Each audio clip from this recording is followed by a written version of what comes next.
수고하고 무거운 짐진 자들아 다 내게로 오라. 내가 너희를 쉬게 하리라. 나는 마음이 원하고 겸손하니 나의 영혼을 내고 내게 데려오라. 그리하여 너희가 마음이 시험을 얻으리니. 같이 읽겠습니다. 이는 내 멍에는 쉽고 내 짐은 가벼움이라 하시니라. 아멘. 이 세대를 어떻게 진단해야 하나 라는 말씀으로 목사님 말씀 증거해 주시겠습니다. 기도하시겠습니다. 하나님 아버지, 우리가 하나님의 안목으로 세상을 바라보고 어떻게 이 시대를 살아야 되는지 오늘 주의 음성 앞에 겸허하게 말씀을 받게 하여 주옵소서. 예수님의 이름으로 기도합니다. 아멘. 예수님 당시나 오늘날이나 사람들은 거의 변한 게 없다, 이렇게 생각이 듭니다. 그러니까 이 성경이 진리인 것은 기록될 당시에 사람들에게 전달된 진리나 그 말씀을 받는 각 시대의 사람들이 동일한 진리를 받았다라는 면에서 이 성경은 시대를 앞서가고 또 소위 미래를 진단하고 오늘을 사는 우리들에게 나의 모습을 진단하는 가장 좋은 소위 잣대가 된다, 이렇게 말씀을 드립니다. 어느 학자가 우리 시대뿐만이 아니고 역사 속에서 거의 모든 시대가 동일한 모습을 띄었다라고 생각이 되는데, 특히 오늘 우리 시대를 가리켜 무시대다 없어요. 특별히 이제 산무라고 하는데 생각을 해보니까 산무가 아니라 거의 그 바람직한 현상이 다 사라져버린 무시대다, 이렇게 봅니다. 소위 사람들에게 대해서 관심이 없어요. 관심이 없다가 뭐죠? 무관심. 또 그야말로 활기차게 살아야 되는데 활기도 사라져버렸어요. 뭐죠? 무기력. 또 뭔가 가치 있고 의미 있는 것을 찾아서 살아야 되는데 의미와 가치보다는 소위 욕망과 또는 육체를 위해서 살아가는 무의미, 또 내가 돌봐야 될 사람을 돌봐야 되는 그런 사람들이 전혀 자기가 돌봐야 되는 사람에 대해서 책임이 없어요. 무책임. 이게 옳은지 그른지 분별해야 되는데 옳은 것은 거짓이라고 하고 거짓은 진리라고 하는 이런 무분별, 찾고 보면 굉장히 없는 게 많은 시대예요. 자, 가정은 사랑으로 가득 차야 되는데 가정에서조차 갈등과 대립과 반목이 벌어지는 소위 무애정, 하여튼 우리 시대가 없어요. 없다라기보다는 찾아보기 힘들어요. 그런 시대에 살고 있습니다. 근데 그것이 보편적이다라는 거예요. 보편적이다라는 것은 하나님을 믿는 사람이나 부처님을 믿는 사람이나 공자님을 믿는 사람이나 또는 자기를 믿는 사람이나 거의 그런 현상들이 우리의 삶의 곳곳에서 벌어지고 있다. 여러분, 그런 시대에 살고 있다는 것에 대해서 실감이 나십니까? 나시구나. 실감을 하면서 사셔야 돼요. 그러면 오늘 이 본문이 예수님 당시에 그 상황을 묘사하고 있는데 그 상황이 오늘 그대로 우리의 소위 환경, 상황 속에서도 재현되고 있다. 그러면 없는 시대에 과연 없기만 하느냐, 아니면 있는 것도 있느냐, 있습니다. 예수님 시대에도 있었고 오늘까지 오는 역사 속에서도 있었고 지금도 있고 앞으로도 있을 거예요. 그게 뭐냐? 여전히 우리에게는 뭐가 있다? 소망이 있다. 복음이 있다. 있다라는 거예요.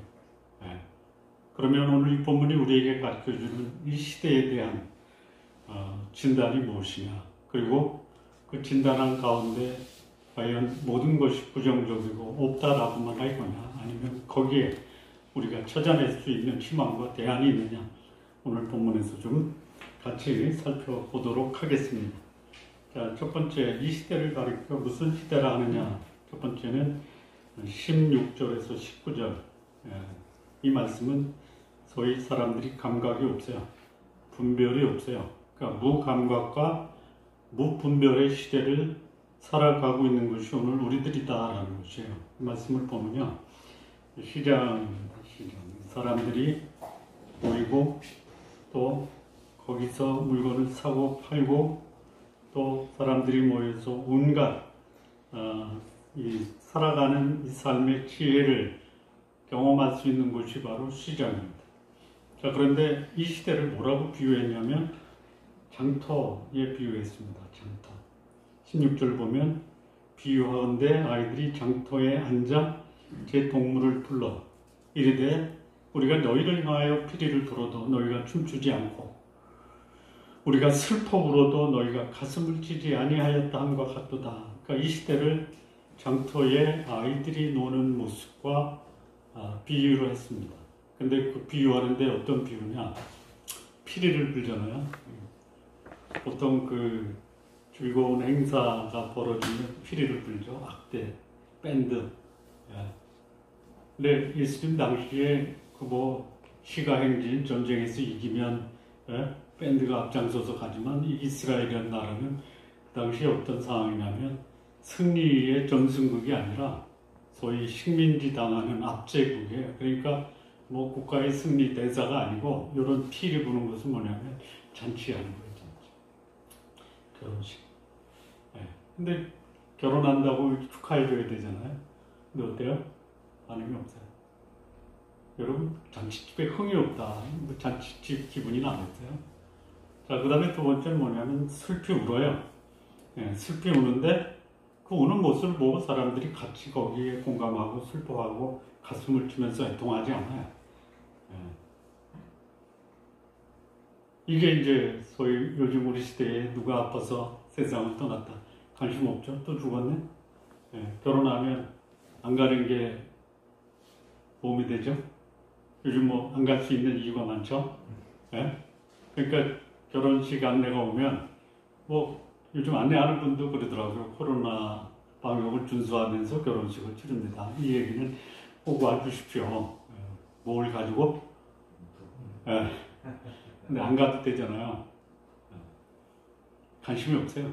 결혼식도 초상집도.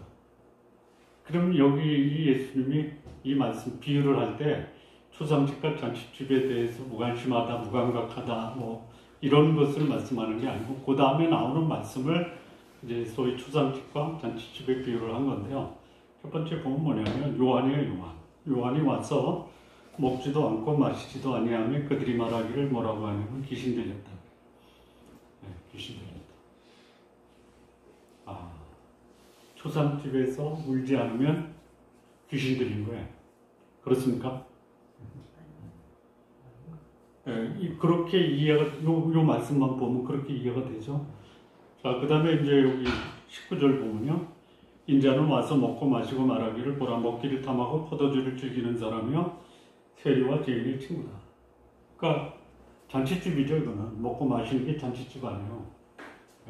그 잔치집에 와서 먹으니까 잔치집에는 그냥 다 오는 거예요. 지나가는 나그네도 오고. 그랬더니 여기 예수님을 향해서 뭐라고 하냐면 먹기를 탐하고 포도주를 즐기는 사람이다. 여러분, 예수님이 어떤 사람으로 사람들의 눈에 비쳤냐면요, 먹기를 탐하고 포도주를 즐기는 사람이에요. 그런 말 들으면 예수님 닮은 거예요? 아니, 이거 안 믿으세요? 그렇게 사람들이 본 거예요. 소위 예수 믿는 사람은요, 먹기를 탐하고 포도주를 즐길 수 있어야 돼요. 그랬더니 뭐라고 하냐면요, 세리와 죄인의 친구다. 예수님은 어떤 부류에 본 거예요? 세리와 죄인. 세리는 뭐 하냐면 등쳐먹는 사람이에요. 요즘 뭐 세금이 너무 올라가지고 등쳐먹는 것 같은, 여러분 자발적으로 누구한테 기부하는 것은 재산 다 줘도 기쁜데요. 조그만 걸 뺏어봐요. 여러분 특히 연말에 부르주 돕기 할 때 그 일괄적으로 봉급에서 1,000원 찝니다. 기쁜 마음이에요? 아니면 뺏기는 느낌이에요? 그런데 내가 기쁜 마음으로 내 재산의 절반을 부르주에서 돕겠다 기쁜 마음으로 줘요. 여기 예수님이 잔치집에 가서 먹고 마셨어요. 그랬더니 뭐라고 그래? 죄인이야. 그러면 여기서 요한이 말한 게 뭐냐? 요한이 여기 그랬죠. 여기 요한이 와서 먹지도 마시지도 아니하며 그들이 말하기를 귀신 들렸다. 근데 인자는 와서 먹고 마시니까 세리와 죄인의 친구다 이렇게. 그러면 요한이 뭘 한 거예요? 요한이 뭘 한 거예요? 도대체 요한이 뭘 했기 때문에 먹지도 않고 마시지도 아니했어요. 그러면 먹지도 않고 마시지도 않고 한 게 뭐예요? 뭘 했으니까 먹지도 않고 마시지도 않은 거 아니겠어요? 다 아는데 그거 뭐 여기서 토론하지 말고 빨리 얘기하라 이런 의미죠. 자, 여기 요한이 무슨 말을 했냐면요. 마태복음 3장이에요, 3장. 여기 이제 요한이 뭐 했냐면 바리새인과 사기된 사두개인들이 세례를 베푸는데 와요. 그걸 보고 이 바리새인과 사두개인을 향해서 뭐라고 얘기하냐면요. 독사의 자식들아, 너희를 가르쳐 임박할 진노를 피하라 하더니 회개에 합당한 열매를 맺으라.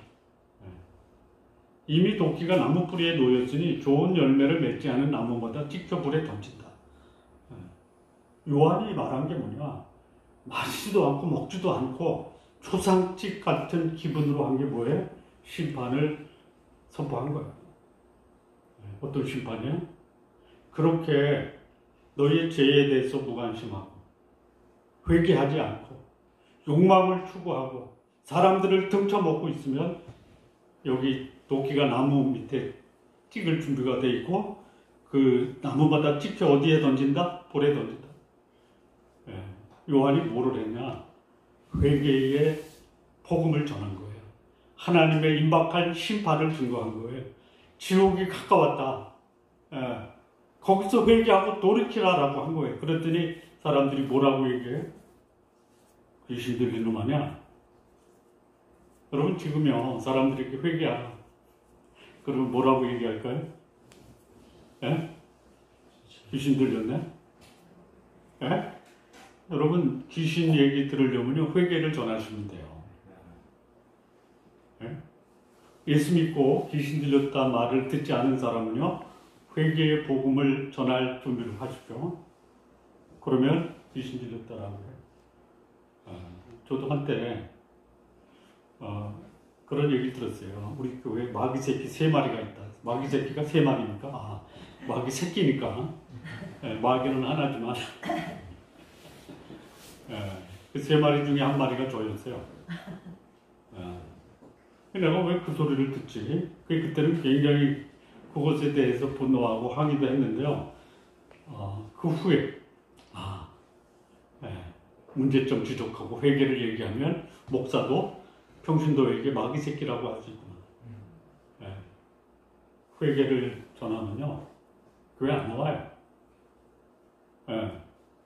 여러분 그냥 편안하게 사십시오. 지옥은 죽은 다음에 그때 가서 고민하시고 지금은 그냥 편한 대로 사십시오. 그래서 지금 사는 것을 목사가 관계상에서 격려하고 지지하고 다만 여러분 그래도 사는 게 이게 좀 양심의 꺼림이 되면은요 헌금은 좀 하십시오. 여러분 거룩하게 사는 게 편합니까? 헌금 내고 사는 게 편합니까? 둘 다 불편해요. 제가 저희 그 친구들하고 식사하면서 제가 이제 직장생활 끝나고 목사라는 거 알잖아요. 그래서 어떻게 수십 년을 같이 직장생활했는데 동료가 목사가 돼서 교회 개척교회인데 한 번도 구경도 안 오냐? 그랬더니 가면 불편한데요. 뭐? 가면 헌금 가지고 가야 되잖아. 헌금 안 가져와도 돼. 그냥 응원차 와. 제가 얘기를 했어요. 성경이 가르치는 건 헌금이 아니다. 회개하고 거룩하게 사는 게. 그래서 거룩하게 살고 헌금 안 하면 올래? 아니면 헌금하고 거룩하게 살지 않으면 올래? 그랬더니 둘 중에 하나 선택하면은 거룩하게 사는 건 요구하지만 내가 헌금을 할게. 이게 지금 우리 시대의 모습이에요. 그래도 제 그 직장 동료들이 제가 목사가 된 것 때문에 자기 동료들 중에 하나가 목사가 됐대라고 소문을 내요.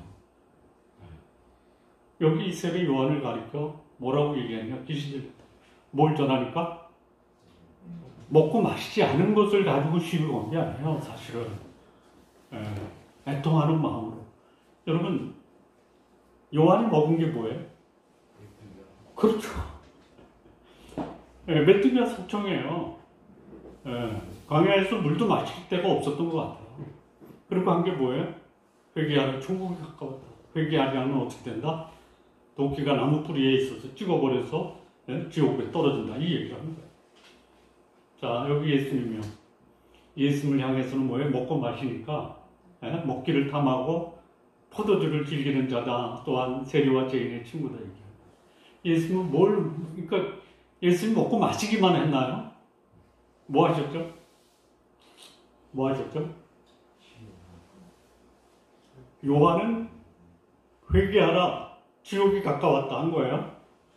하나님은 심판의 메시지를 전한 거예요. 예수는 무슨 메시지예요? 천국의 복음을 전한 거예요. 천국의 복음을 전하니까 뭐라고 그래요?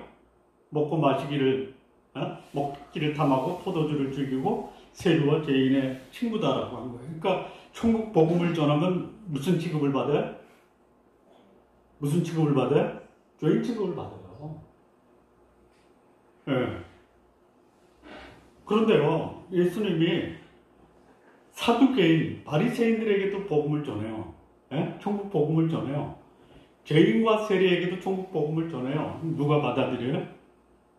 죄인과 세리예요. 그러면 그들하고 먹잖아요. 여기 세리, 성경에 나오는 세리, 예수님의 복음을 듣고 그들이 예수님을 초청해서 집에서 잔치를 벌인 세리가 있죠. 누구죠?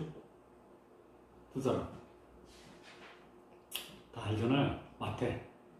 또 하나는 누구예요? 삭개오. 둘 다 자기 자신이 등쳐먹는 거 알아요. 그래서 난 지옥 가겠구나. 양심의 가책이 있어요. 그런데 그들이 복음을 들어요. 나도 천국 잔치에 참여할 수 있겠구나. 그 예수님이 영접해요.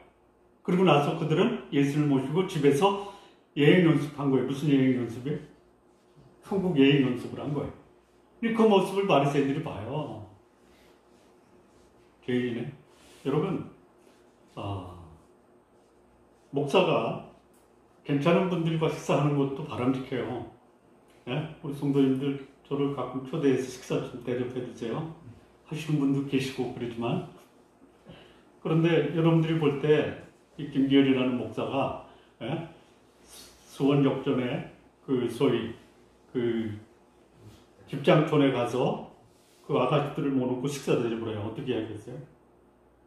어떻게 하실래요?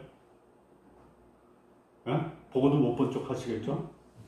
또 혹시 이제 저에 대해서 감정이 불편한 분은 페이스북에 올리겠죠? 사진 찍어서.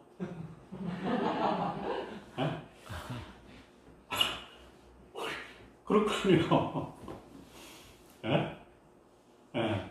먹는 것까지는 말 안 한다. 포도주까지는 말 안 한다. 근데 어떻게 집장촌의 여인들하고 밥을 같이 먹냐.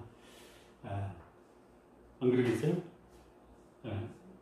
천국 복음을 그들이 필요로 해요. 그래서 여기 죄인이라는 것은 여자예요, 사실. 여기 세리는 남자예요. 남자 중에 제일 못된 남자가 뭐냐? 세리예요. 세리가 뭐 하는 거예요? 부당하게 등쳐먹는 거예요. 근데 그들이 누구였냐? 여기 세리라는 직업을 가진 사람도 그랬지만 사실은 누가 그랬냐? 종교 지도자 대제사장과 서기관들이에요. 서기관들이 더 많아요. 물론 대제사장이 승인을 얻었겠죠. 성전에서요, 제사 드리는 물건을 가지고 장난치는 거예요. 그러니까 천국 복음을 전하면 죄인이라고 하고, 지옥의 심판을 전하면 귀신 들렸다고 하고. 그런 시대에 우리가 살고 있어요. 여러분, 요즘처럼 우리 기독교 또는 복음이 모욕당하는 시대가 어디 있어요? 네? 그게 사실 오늘에 있는 문제가 아니다 이거죠. 역사를 통해서 꾸준히 복음은 외면당하고, 거절당하고, 조롱당하고, 이런 시대에 우리가 살고 있다라는 거 아시기 바랍니다. 그런데 여기 보면 이제 예수님이 뭐라고 하냐면요, 이런 말 했죠. 세리와 죄인의 친구로다 하니 지혜는 그 행할 일로 인하여 옳다함을 얻는다.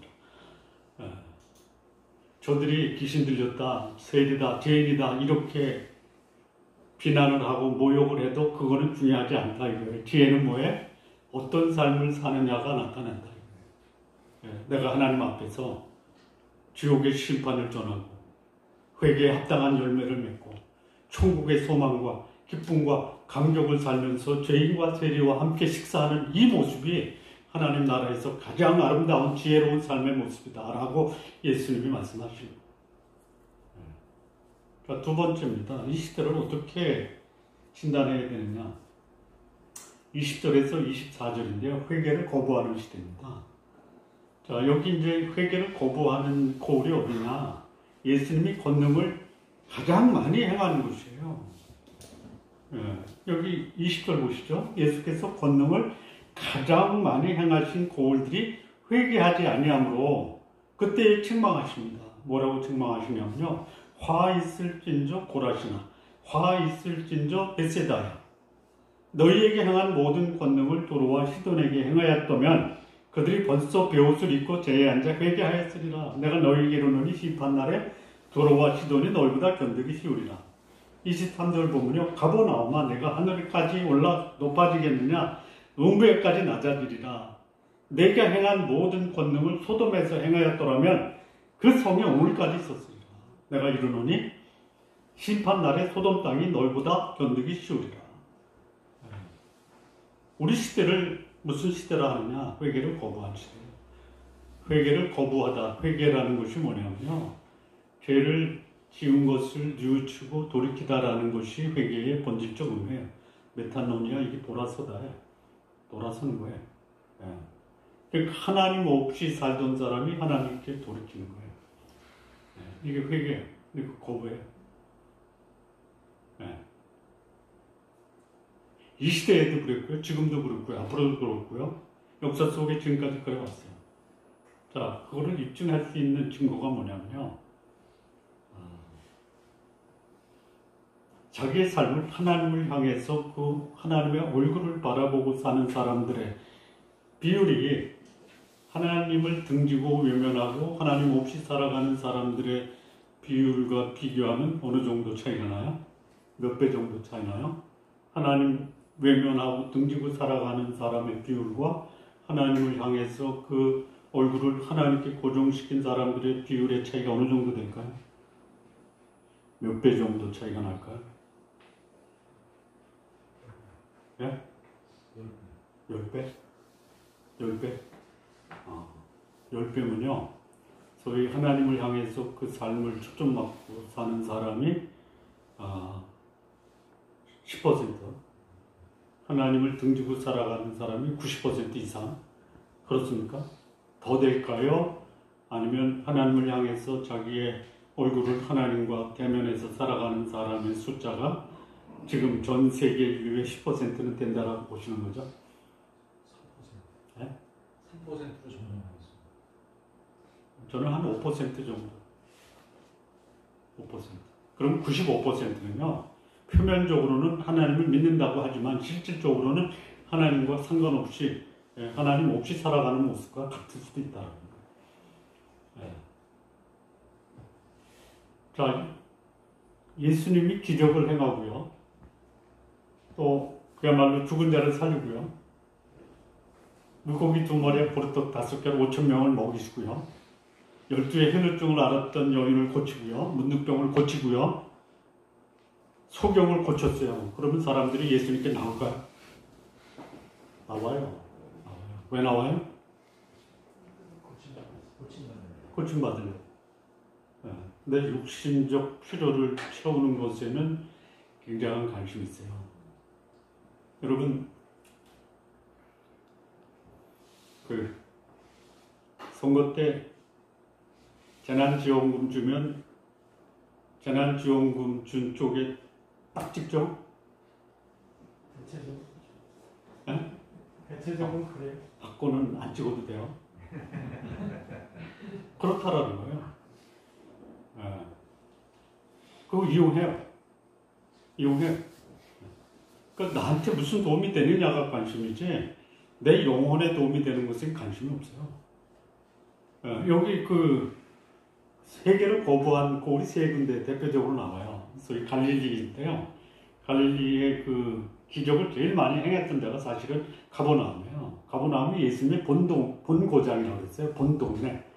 예수님의 대부분의 인생 생존에 살아계실 동안 살았던 동네가 어렸을 때는 외국으로 피난 갔다가 갈릴리 나사렛에 있다가 본동네인 가버나움으로 이사해서 거기서 예수님의 회당에서 가르치고 해당장의 하요도 고치고 12의 혈루증으로 앓았던 여인도 고치고 소경도 고치고 굉장히 많은 기적을 거기서 해요. 그래서 예수님이 가는 곳마다 사람들이 그냥 뭐 발디딜 틈 없이 모여요. 왜 모였냐 이거죠. 왜 모였냐. 회개하고 하나님 나라를 사모해서 모였냐. 거기도 마찬가지예요. 가버나움도요. 시장에서 피리를 불어도 관심 없고요. 또 물어도 관심 없어요. 근데 관심 있는 게 하나가 있어요. 뭐야? 내 육신적 필요가 채워지면 사람들이 구름띠나 뭐 하나 얻어먹을까요? 그 다음에 또 어디냐? 베세다예요. 베세다. 그러니까 이 가버나움은 어디냐면 갈릴리 서편에.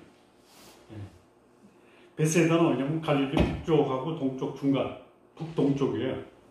거기서 뭐 했어요? 베세다 바닷가. 언덕이 바라보고 산을 바라보고 예수님이 거기서 5,000명을 먹이신대요. 고라신 있어요. 고라신은 가버나움과 베세다의 중간, 소위 갈릴리 바다의 북쪽이에요. 북쪽. 그러니까 이 갈릴리에서 예수님의 사역이 상당히 많이 이루어지고 거기서 뭘 했냐? 기적을 보이신 거예요. 고치시고, 먹이시고, 살리시고, 보게 하시고, 걷게 하시고. 그런 일이 벌어지면 사람들이 모이죠. 왜 모여요? 나도 한번 득 좀 볼까 이거죠. 나도 예수 만나서 내 영혼이 소생하고 천국에 대한 소망을 갖고 지옥의 심판을 피할 것을 위해서 예수님께 나옵니까? 아니면 내 육신적 필요를 위해서 나옵니까?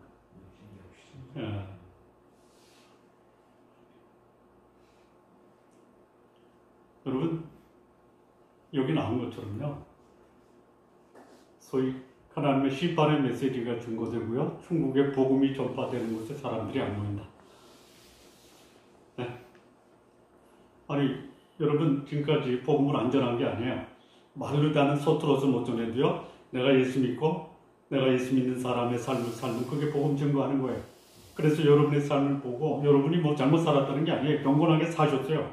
하나님 뜻에 순종하며 살았어요. 그런데 그 내가 복음으로 산 그 삶의 영향이 사람들에게 잘 미쳐집니까? 그거 내가 잘못 살았다라는 게 아니에요. 아니에요. 내가 복음에 합당하게 살아도 사람들은 복음에 관심이 없어요. 더군다나 회개하라 해봐요.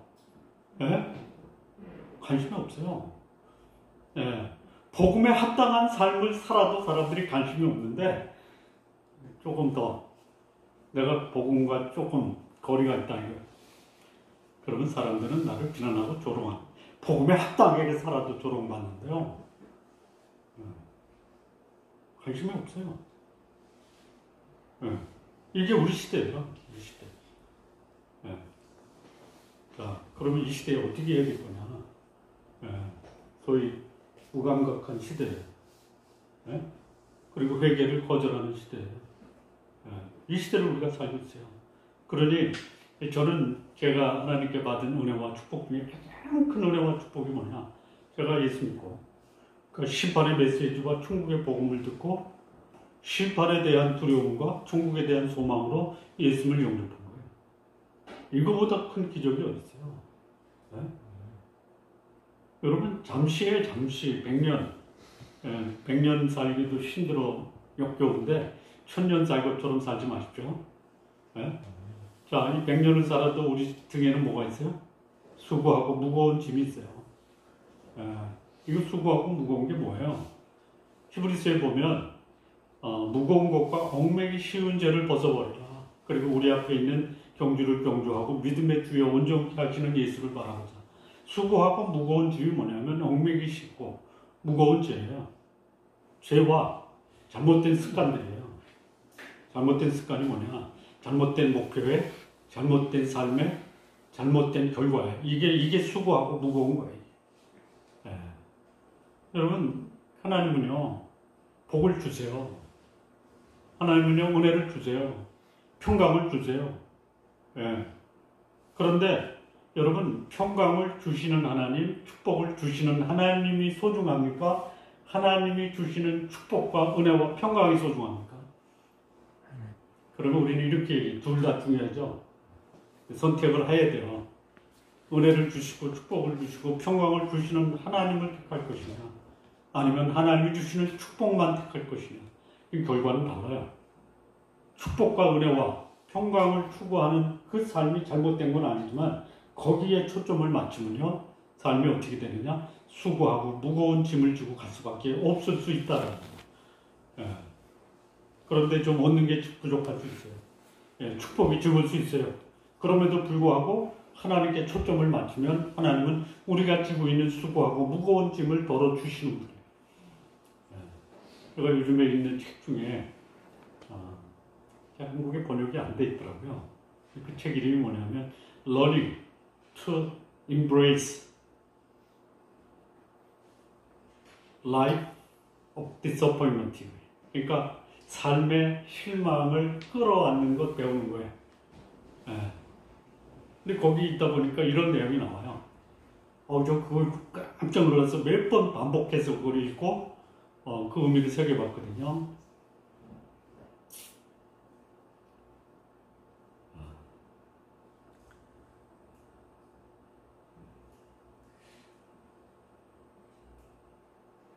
제가 이해한 대로 한말로 하겠습니다.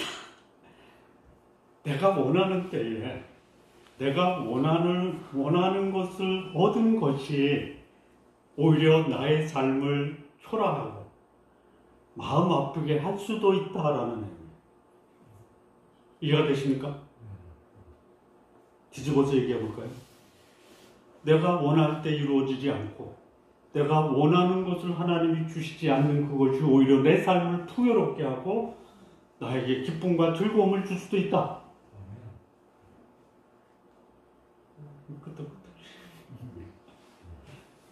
깜짝 놀랐어요. 근데 거기 이런 내용이 나와요. 하나님의 사람들은 그러니까 이제 디스어포인먼트라 했거든요. 이 소위 절망, 실족 이거를 인브레이스 끌어안는 거예요. 끌어안는 거예요. 이걸 배우는 거거든요. 근데 하나님의 사람은 디스어포인먼트가 있다 이거예요. 실망이 있어요. 있습니다. 예. 근데 이 디스어포인트먼트의 디스어포인먼트, 이 D자를 뭘로 바꿔야 되느냐? H로 바꿔야 된대요. 예. 디스어포인먼트를 D자를 H로 바꾸면 뭐가 돼요? 히스어포인먼트가 돼요. 근데 디스어포인먼트는 스페이스가 없어요. 그냥 한 단어예요. 그런데 히스어포인먼트는 히스와 어포인먼트 사이에 스페이스가 있어요. 예. 하나님은 실망을 하나님의 약속으로 바꿔주는 거예요. 예. 근데 여기 스페이스가 있어요. 이 스페이스는 우리의 인내가 필요로 하다. 예. 너희에게 인내가 필요하면 너희가 하나님의 뜻을 행하는 외에 약속을 바꾸게 합니다. 근데 우리 오늘은 예수님 당시부터 지금까지 우리는 이 스페이스가 없어요. 근데 하나님은 여전히 스페이스가 있어요. 하루를 어떻게? 1000년, 때로는 1000년을 하루처럼 하나님은 우리에게 관여하시는 분이에요. 여기 소위 무감각한 사람들, 무분별한 사람들, 회개하지 않는 사람들의 초점은 뭐냐? 이 디스어포인트먼트를 없애만 주는 거예요. 하나님의 약속에 관심이 없어요. 근데 그것을 믿고 받아들인 사람이 있잖아요. 누가 받아들였어요? 세리와 죄인이에요. 여러분, 그 바리새인 서기관처럼 종교 지도자로 있으면서 하나님의 약속을 거부하고 그래서 결국 무겁고 수고롭고 힘든 것을 지고 가는 사람보다는 하나님의 약속을 믿고 기다리면서 인내하고 하나님의 약속이 이루어지는 것을 기대하는 그 사람이 하나님의 사람이에요. 자, 여기 이제 마지막 소망이 나와요. 세 번째가 뭐냐? 무감각하고 회개를 거부하는 시대에 소망이 있느냐? 있다라는 거예요. 있어요. 그게 오늘 이 본문에 나오는 25절에서 30절입니다. 소위 구원과 안식의 기회가 열려 있다라는 거예요. 아직도 열려 있어요. 그 구원의 길, 좁은 길로 들어가는 사람은 적다 하더라도 그 참된 안식과 구원을 기대하고 그것을 소망하는 사람에게는 길이 열려 있다는 거예요. 자, 여기 보시죠. 25절, 그때 예수께서 대답하여 이르시되 천지의 주제이신 아버지여, 이것을 지혜롭고 슬기로운 슬기 있는 자들에게는 숨기시고 어린아이들에게는 나타내심을 감사합니다. 여기 지혜롭고 슬기롭다. 뭐 하는데 지혜롭고 슬기로운 거예요? 네? 뭐 하는데 지혜롭고 슬기로운 거예요? 돈 버는데 지혜롭고 슬기로운 거예요? 세상적 지위와 명예를 얻는데 지혜롭고 슬기로운 거예요? 그래서 소위 그 지위롭고 또 명예를 얻고 재물을 얻는 그 사람들이 수단과 방법을 가리지 말고 땅만 오더라. 그러면 뭐 10배 튄다. 이게 사람들은 뭐라고 해요? 지혜롭고 슬기롭다. 그런 자들에게는요, 숨기세요. 뭘 숨기세요? 사실 숨기는 게 아니라 그들이 관심이 없는 거예요. 지옥에 대한 하나님의 심판과 진노가 관심이 없어요. 천국에 대한 관심이 없어요. 그거를 소위 여기 바리새인 서기관 종교 지도자들 숨겨요. 오히려 누구한테 이게 드러냈냐면요, 어린아이예요. 여러분, 어린아이가 갖고 있는 특징이 소위 긍정적인 게 있고 부정적인 게 있어요. 부정적인 것은 뭐냐면 성숙하지 못해요. 인격적으로 성숙하지 못해요. 지식적으로도요, 짧아요. 그래서 자기밖에 모르잖아요, 아이들은요. 장점이 있어요. 바람직한 긍정적인 요소가 있어요. 뭐예요? 겉과 속이 같아요. 배고프면 배고프다고 그래요. 배부르면 배부르다고 그래요. 이쁘면 이쁘다라고 그래요. 미우면 밉다라고 그래요. 이게 아이들이에요. 이런 자들에게는 하나님께서 지혜를 보여주세요. 그러니까 나이가 들어도요, 어린아이 같은 사람이 있어요. 나이가 어려도요, 어른 같은 사람이 있어요. 애어른이라고 그러죠. 애어른이 뭐예요? 애어른이 뭐예요? 애어른들 안 키워봤어요? 애어른이 뭐냐면요, 애들인데요, 상처가 너무 많아서 자기 숨기고 사는 거예요. 제가 심리학하고 상담을 공부해봤잖아요. 그런데요, 소위 미취학 아동들 중에 미국이에요. 미국 통계가 미국이더라고요. 미국의 미취학 아동 중에요, 맥시멈으로 65%의 미취학 아동들이요, 상처를 갖고 삶을 시작해요. 상처. 누구한테 받은 거예요? 부모도 있어요. 주변 환경에. 45% 미니멈으로 45%가 소위 정상적인 인격 형성이 됐다는 거예요. 여러분, 65%의 아이들이 인격 장애가 있다라고 생각해 보세요. 어떻게 되겠어요, 사회가? 우리 성도님들 자녀들 결혼해서 자녀 키우면서 반타작만 해도 돼요.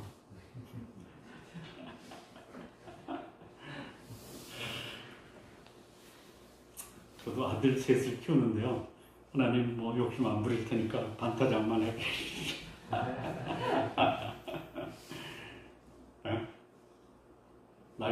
나이 들어버리고 머리 크니까요. 그래서 제가 이제 아이들에 대한 생각을 바꿨어요. 놔주자. 붙들고 마음고생 하느니 놔주자. 그러나 기도도 하고 격려도 하고.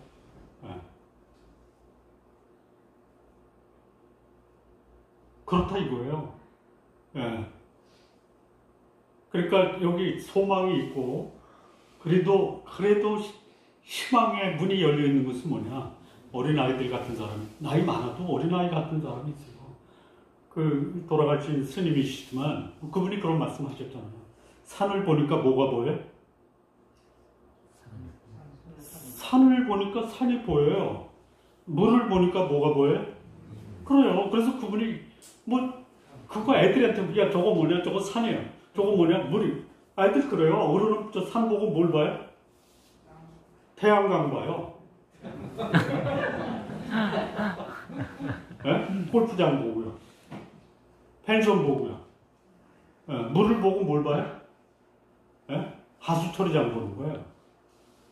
거기다 쓰레기 버리잖아요. 하수 처리하고. 네. 뭐 그런 어른들, 나이 많은 분들에게 무슨 소망이 있어요? 거기다가 지옥에 메시지를 전하고 천국의 메시지를 전하면 들어오겠습니까? 뭐 그럴 거예요. 지옥은 가고 싶지 않은데 지금 나한테 지옥 얘기하지 마. 불편해, 힘들어. 천국 얘기해봐요. 나 죽기 직전에 나 천국으로 좀 데려가. 이런 것도 관심이 없어요. 그런데요, 이 시대에 나이가 들어도, 나이가 어려도 진리를 보고 진리라고 고백할 수 있는 사람이 있어요. 근데 여기 이제 아까도 말씀드렸다시피 그 소위 무감각한 사람, 회개를 거부한 사람들이 살아가는 삶의 모습이 뭐예요? 수고하고 무거운 짐을 지고 가는 거예요. 벗어버리세요. 얼굴에 무거운 짐을 지고 가는 사람의 표정과 가볍게 산책하듯이 걸어가는 사람의 얼굴 표정은 다르죠. 우리의 얼굴에서 우리의 삶의 무게가 느껴져요. 수고하고 무거운 짐을 짊어지고 그야말로 고통스럽게 내 인생을 걸어가느냐, 아니면 가볍고 즐겁고 편안한 마음으로 얼굴에 미소를 띠고 걸어가느냐. 예수님 뭐라고 해요? 수고하고 무거운 짐진 자들아 다 내게 오라. 내가 너희를 편히 쉬게 하리라. 나는 마음이 온유하고 겸손하니 나의 멍에를 메고 내게 배우라. 이는 내 멍에는 쉽고 가벼움이라. 예수 믿는다고 가벼워져? 예수 믿으면 가벼워집니다. 왜 가벼워져요? 죽어도 내가 짊어지고 있는 제 문제 내려놓을 수 있어요. 내가 지고 있는 소위 세상적 물질, 이 세상적 명예, 이거 내려놓을 수 있어요. 여러분, 내려놓다라는 것이요, 그걸 포기하는 게 아니에요. 그거를 가지고 있어도 거기에 얽매이지 않는 거예요. 여기 소망의 문이 있다라는 거예요. 어둡고, 그래서 무감각하고 방향 감각을 잃고, 그리고 어두운 가운데 있으면서도 회개를 거부한 사람들에게 아직도 구원의 문, 안식의 문은 열려있다라는 거예요. 오늘 우리 성도님들 삶을 통해서 세상에 참으로 내가 평강을 누리고 안식을 누리고 구원의 삶을 살고 있다는 가벼운 모습, 그 가벼운 모습이 여러분의 삶 속에 드러나기를 진심으로 바랍니다. 내 삶이 가볍다라는 게 뭐냐? 여기 보면 온유와 겸손이. 여러분, 이 무거운 짐을 지고 가는 사람들의 그 삶을 보면 뭐냐면요, 그냥 여기 원망과 불평이 가득 차 있어요. 그런데 예수 그리스도를 믿고 그분의 뜻에 순종하며 살고 내 짐을 짊어주신 예수 그리스도를 믿고 살아가는 사람의 삶의 모습은 뭐냐? 온유해요. 온유가 뭐예요? 안정돼 있다. 여러분, 안정된 사람의 얼굴에서는 안정감이 나와요. 겸손한 사람, 그의 얼굴 모습에서 겸손의 모습이 나와요. 그런 삶으로 이 시대에, 소위 어둡고 회개를 거부하는 시대에 한 줄기 빛이 되는 성도님들 되시기 바랍니다. 마무리 짓겠습니다. 이 시대는 앞으로 더 무감각하고 무관심하고 무분별한 시대로 치달아 갈 것입니다. 소위 인생의 욕망과 탐욕이 내 인생의 모든 것이라고 생각하는 사람들이 더 많아지는 시대가 돼요. 오히려 죄를 죄라고 하지 않고 죄가 정당하다고 하고 정당한 사람이 죄라고 해서 처벌하는 시대가 될 수 있어요. 그게 지금 가고 있습니다. 이 시대에 무슨 소망이 있느냐? 여전히 소망이 있습니다. 여전히 소망이 있어요. 이 땅에 인간으로 오신 하나님 예수 그리스도, 그분이 우리에게 구원과 안식을 주시는 분이에요. 그 하나님이 여러분의 삶을 주관하시고 수고하고 무거운 짐을 지고 가는 사람들에게 한 줄기 안식과 평안의 삶을 여러분들이 제시하시기를 진심으로 바랍니다. 기도하시겠습니다. 하나님 아버지, 감사합니다.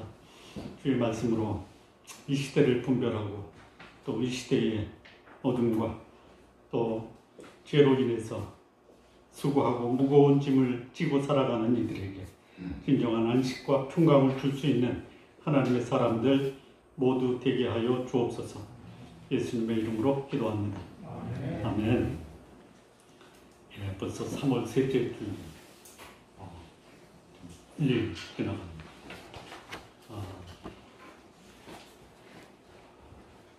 요즘 며칠 동안 이 코로나가 400명대가 넘어가고 있어요. 어제 용인에서 무려 32명이 코로나 확진자가 나왔어요. 제가 작년, 금년 보면서 용인에서 하루에 32명의 확진자가 나오는 건 처음 봤어요. 이게 저기 집단 감염이 아닌가라는 생각이 들어요. 조심하십시오. 아주 조심하십시오. 오늘 어느 분하고 일부에 배우 얘기를 했더니 학교에서 식사를 한대요. 근데 이런 한마디 하고요. 떨어져서 먹고요. 식사 중에 대화 안 하고요. 그래서 학교에서 코로나 감염됐다라는 것이 별로 안 들리죠. 그런데 백화점 푸드코트에 한번 가보세요. 푸드코트는 코로나가 안 옵니다. 너무 많이 와서. 식당에 5명이 가서 식사하면요 고발해요. 고발해요. 식당에 요즘은 8명으로 늘었다. 조심하시기 바랍니다.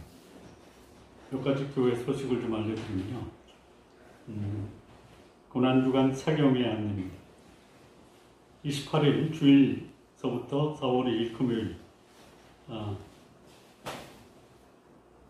닷새 6일 동안입니다. 6일 오후 8시부터 9시까지 예수님 고난주간에 어떤 그 사건과 또 어떤 행적을 하셨는가를 같이 공부하는 시간을 갖겠습니다. 2가지 방식으로 다 하는데 여기서 대면에서 말씀을 함께 나누기도 하고 여기서 공부하는 것을 줌을 통해서 비대면으로 병행해서 진행하도록 하겠습니다. 다음 주에 봄맞이 교회 대청소 참고해 주시고요. 3월달 고전 복음주의 지성의 스캔들입니다. 이건 미국의 복음주의를 얘기하는데요. 청교도 신앙의 자유를 찾아서 유럽에서 미국으로 온 소위 그리스도인들이 미국에 와서 변질이 됩니다.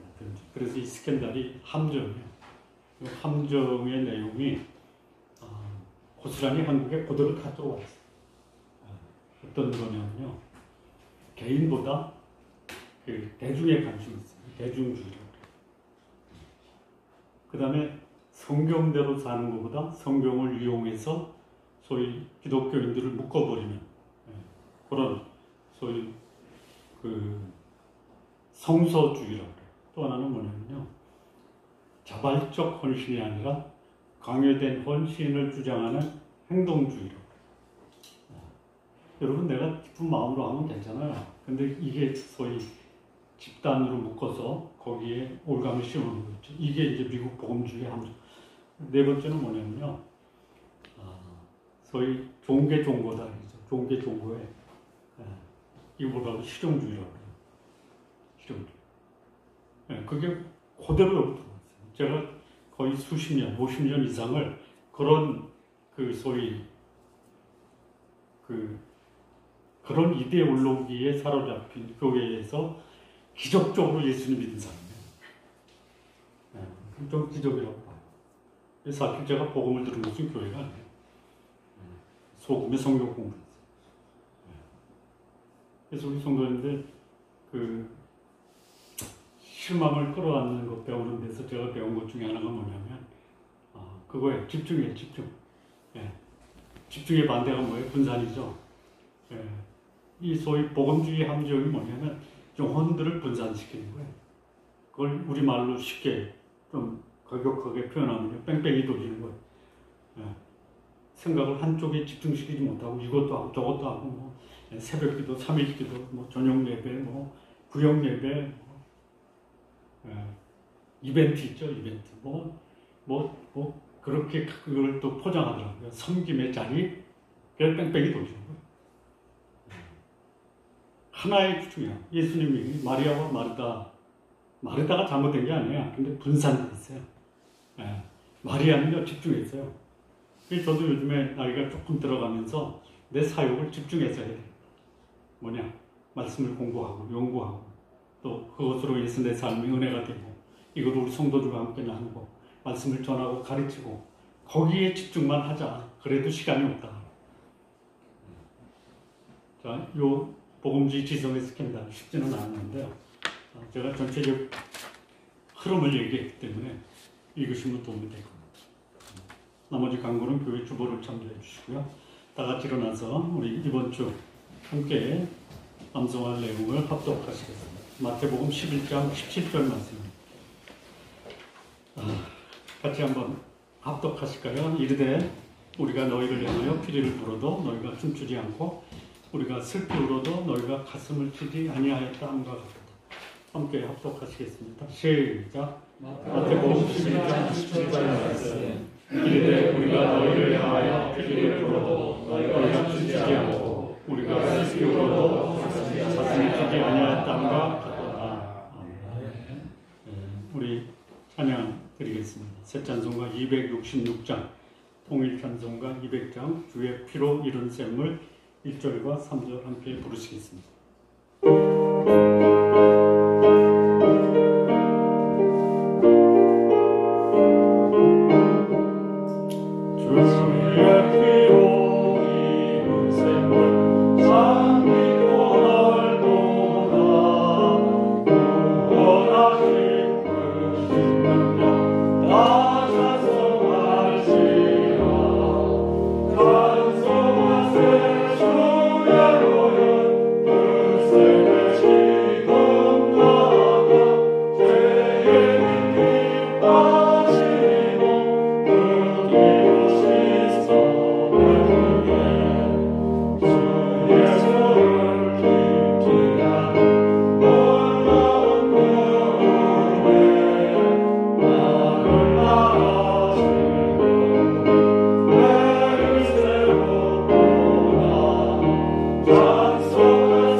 평강인 것을 인해 감사합니다.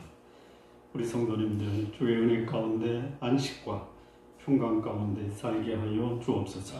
이제는 주 예수 그리스도의 은혜와 하나님 아버지의 사랑과 성령의 교통하심이 주의 은혜와 평강과 축복을 또 안식을 마음껏 누리기 원하는 주의 백성들, 그의 가정, 자녀, 생업, 인생 위에 이제로부터 영원토록 함께 하시기를 간절히 축원하옵나이다. 아멘.